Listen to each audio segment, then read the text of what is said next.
नमस्कार। डॉक्टर वंदना रस्तोगी, सह आचार्य संस्कृत द्वारा संस्कृत विषय के इस ई व्याख्यान में आप सबका स्वागत है। आज के व्याख्यान का विषय है महाकवि कालिदास द्वारा रचित कुमार संभव महाकाव्य, जिसके उमा उत्पत्ति नामक प्रथम सर्ग का हम अध्ययन कर रहे हैं। इन प्रारंभिक पद्यों में कालिदास ने हिमालय वर्णन से अपने महाकाव्य का प्रारंभ किया है। हिमालय के भौगोलिक विस्तार, बहुमूल्य रत्न संपदा, यहाँ उपलब्ध जीवनोपयोगी औषधियों, उन्नत पर्वत शिखरों और उन पर आश्रित मेघ खंडों का बड़ा ही सुंदर वर्णन कवि के द्वारा इन पद्यों में किया गया है। इसी क्रम में अगला पद्य है पदम तुषारश्रुतिधौत रक्तम यस्मिन्न वृष्ट्वापि हतद्विपानां विन्दन्ति मार्गं नखरन्ध्रमुक्तैः मुक्ताफलैः केसरिणां किराताः। इस पद्य का अन्वय इस प्रकार है। यस्मिन् किराताः तुषारश्रुतिधौत रक्तं हतद्विपानां केसरिणां पदम् अदृष्ट्वा अपि नखरन्ध्रमुक्तैः मुक्ताफलैः मार्गम विदन्ति।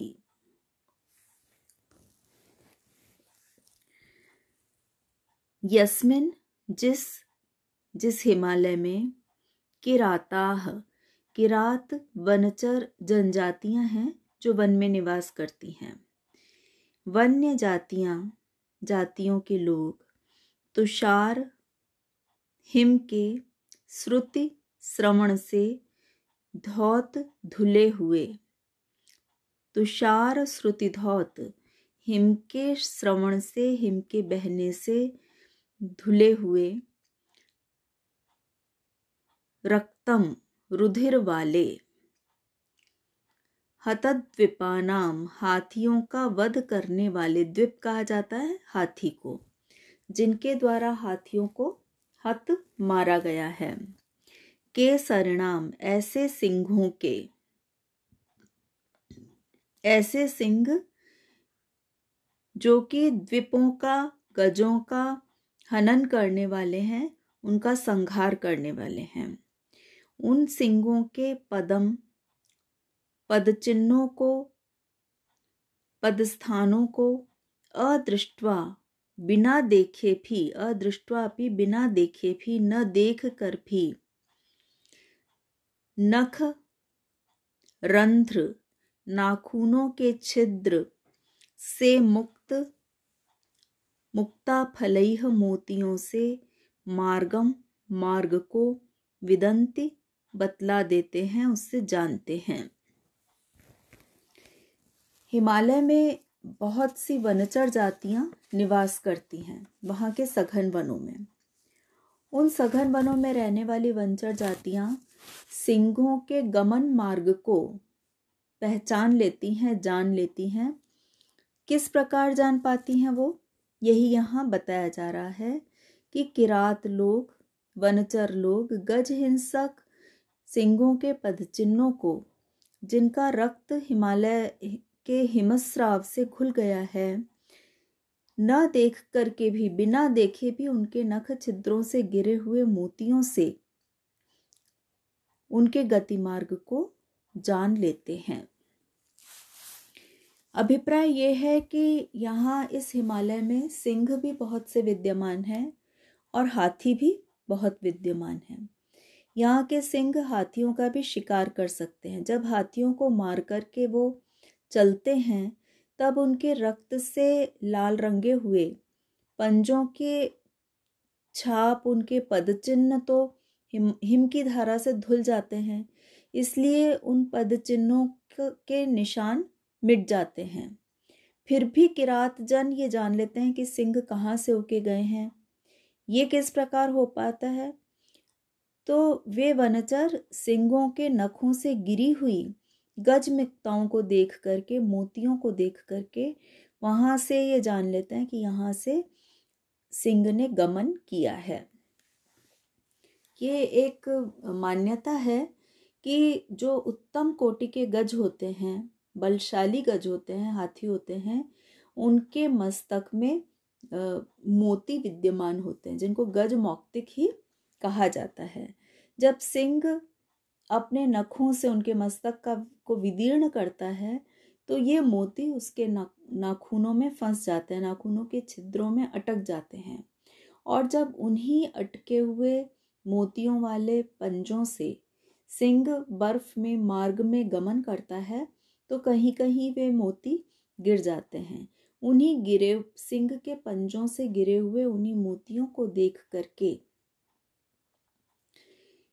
वनचर जाति के लोग, हिमालय में रहने वाले वन्य जनजाति के लोग सिंह के मार्ग की पहचान कर लेते हैं, उसे जान लेते हैं। यहाँ अलंकार की दृष्टि से उदात्त अलंकार माना गया है। अलौकिक वस्तु वर्णन से उदात्त अलंकार होता है, जिसका लक्षण इस प्रकार है: लोकातिशय संपत्ति वर्णनोदात्तम उच्यते। जब किसी अलौकिक वस्तु का वर्णन किया जाता है तो वहाँ उदात्त अलंकार माना जाता है। हिमालय का भी ऐसा ही उदात्त वर्णन यहाँ पर कवि के द्वारा किया गया है। इसके अतिरिक्त यहाँ हम अनुप्रास की भी छटा देख सकते हैं: मुक्तैः मुक्ता फलैः। इसी तरह केसरिणाम किराताः। स्थान स्थान पर शब्दालंकारों का भी प्रयोग कालिदास ने किया है और अर्थालंकारों का भी प्रयोग उनके द्वारा किया गया है। छंद वही उपजाति है। यहाँ इस पद्य के समासों पर हम दृष्टिपात कर लेते हैं, कतिपय समासों पर। हतद्विपानाम, हता द्विपायैः, मारा गया है द्वीपों को जिनके द्वारा। इस प्रकार बहुव्रीहि समास से हतद्विपाः शब्द बनता है और फिर तेषाम।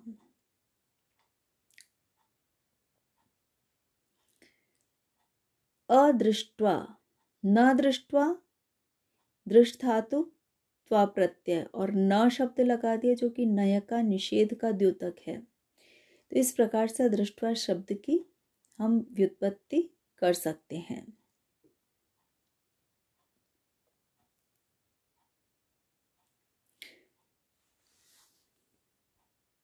अगले पद्य में भी इसी प्रकार से हिमालय की प्राकृतिक संपदा को निरूपित किया जा रहा है।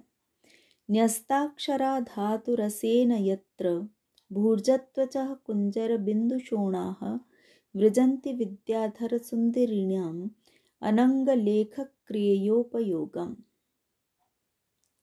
यत्र धातुरसेन न्यस्ताक्षराः कुंजर बिंदुशोणाः भूर्जत्वचः विद्याधर सुंदरीणाम अनंगलेख क्रियया उपयोगम व्रजंती।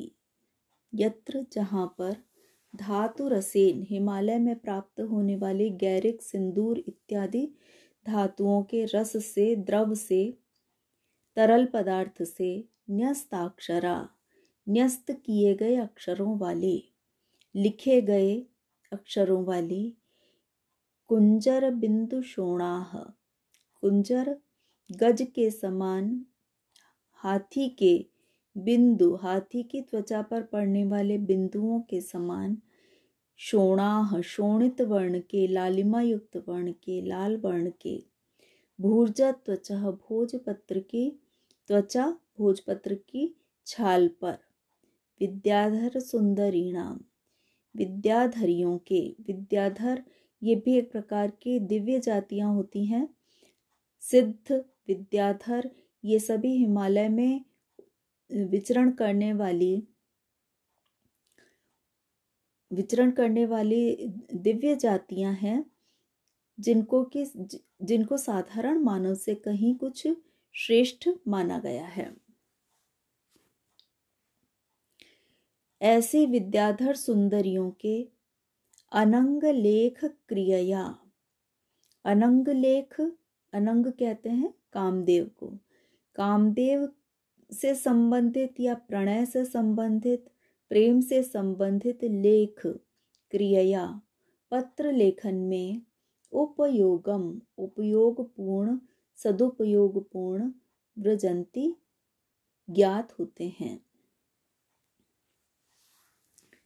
यहाँ अभिप्राय ये है कि हिमालय पर हाथी के शरीर पर जिस तरह से पद्मक बिंदु बन जाते हैं, जैसे जैसे हाथी की आयु बढ़ती है उसकी त्वचा पर लाल रंग के बिंदु दिखाई देने लगते हैं। उन पद्मक बिंदुओं के समान लाल वर्ण वाले भोज वृक्ष के पत्ते, जिन पर सिंदूर आदि धातुओं के रस से लिखे गए लेख हमें दिखाई देते हैं, वो देखकर ऐसा लगता है कि इन भोज वृक्ष के पत्तों का प्रयोग विद्याधर सुंदरियों के प्रेम पत्र के लेखन में उपयोग में आया है। हिमालय में भोज वृक्ष बहुतायत से मिलते हैं और भोज पत्रों पर प्राचीन काल में लेखन कार्य भी किया जाता था। हिमालय में रहने वाली विद्याधर सुंदरियां भोज पत्रों पर प्रेम पत्र लिखा करती हैं। लिखने के लिए उनको जिस लेखन सामग्री की आवश्यकता होती है वह हिमालय के गैरिक, सिंदूर इत्यादि धातु के रस से उन्हें प्राप्त हो जाता है और उन भोजपत्रों पर लिखे गए वो लालिमा युक्त अक्षर ऐसे ज्ञात होते हैं जैसे गज या हाथियों की त्वचा पर विद्यमान पद्मक बिंदु। हिमालय की प्राकृतिक संपदा का यहाँ बहुत ही संश्लेषणात्मक वर्णन कवि के द्वारा किया गया है कि वहाँ के पर्वत शिखर जो हैं वो धातु, गैरिक, सिंदूर इत्यादि धातु से युक्त हैं। भूर्जित त्वचा से युक्त है हिमालय। भोजपत्र, भोज वृक्ष की छाल, क्योंकि बहुत से भोज वृक्ष हैं इसलिए भोज वृक्ष की छाल से यह युक्त है। यहाँ पर बहुत से हाथी पाए जाते हैं, बहुतायत से हाथी पाए जाते हैं और विद्याधर इस जाति के लोग, इस दिव्य जाति के लोग भी हिमालय में विचरण करते रहते हैं। इस पद्य में भी विद्वानों द्वारा उदात्त अलंकार माना गया है क्योंकि हिमालय की अलौकिक महिमा का यहाँ पर वर्णन है। व्याकरणात्मक दृष्टि से देखिए, नी अस त, नी उपसर्ग अस्थातुक त प्रत्यय न्यस्त शब्द बनता है। इसी तरह से धातूनाम रसः धातु रसः।